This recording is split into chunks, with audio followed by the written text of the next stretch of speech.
বন্ধুগণ, প্রিয় দেশবাসী, জাতির জনক বঙ্গবন্ধু কন্যা অত্যন্ত স্পষ্ট অক্ষরে বলেছেন যে কতিপয় সেনা অফিসার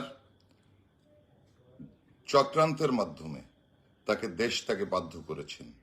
ওই সময় তিনি যদি দেশ ত্যাগ না করেন, তার নিয়ন্ত্রিত এসএসএফ যদি জনগণের উপরে গুলি করে, হাজার হাজার প্রাণহানি হয়।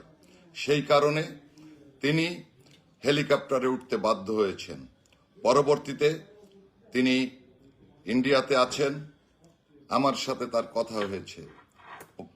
আমাদের প্রিয় নেত্রী বলেছেন যে আপনারা দিশেহারা হবেন না, আপনারা সংগঠিত হন, প্রতিরোধ করুন।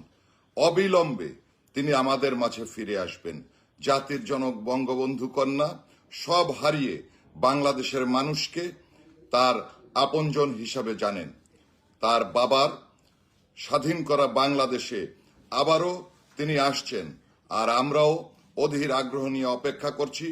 আপনারা যারা আমার এই লাইভ অনুষ্ঠান দেখছেন, শুনছেন, আপনারা সংগঠিত হয়ে, সুসংগঠিত হয়ে, ওই যারা আজকে আক্রমণ করছে, যারা প্রোপাগান্ডা ছড়াচ্ছে, তারা সংখ্যালঘু, আমরা সংখ্যাগুরু। আমরা এদেশ স্বাধীন করেছি, মুক্তিযোদ্ধা ভাইরা এখনো বেঁচে আছেন। আমরা মুজিবাদর্শের নেতাকর্মীরা আমাদের ব্যক্তিগত সকল ভেদাভেদ ভুলে গিয়ে আমরা মাঠে নামবো। দেশরত্ন শেখ হাসিনাকে সসম্মানে দেশে ফিরিয়ে এনে আগামী নির্বাচনে তাকে আমরা প্রধানমন্ত্রী নির্বাচিত করবই ইনশাআল্লাহ।